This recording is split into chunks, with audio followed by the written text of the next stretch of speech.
Sometimes the best way to overcome fears and build confidence is to put yourself in uncomfortable situations. What I mean by that is sometimes you just have to do the thing.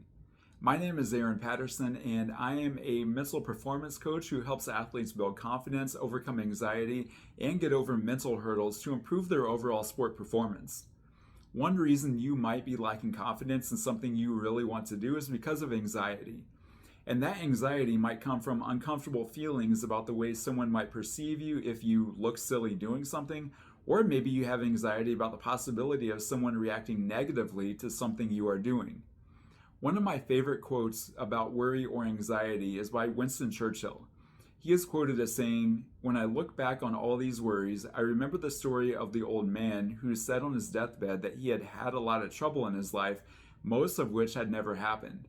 And that is so true of much of our anxiety. When I was in middle school and high school, I was terrified of speaking in front of people. The thing I'm doing right now. I didn't like the way I looked, I was afraid I might say something dumb, and overall I was a shy kid. And that was in regular conversations. I gradually came out of my shell by my junior year in high school, and then my freshman year in college, I had to take a public speaking class. Imagine the anxiety of an 18-year-old who a couple years prior didn't always want to talk in friend groups, never mind in front of a class or larger audience.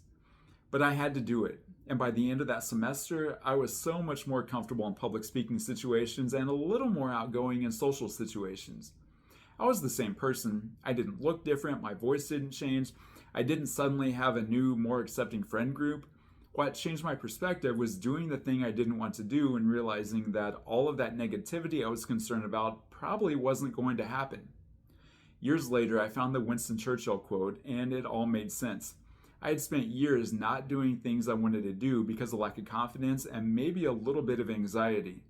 But when I finally did the thing I was avoiding, I realized my worries were mostly about things that never happened and probably would never happen.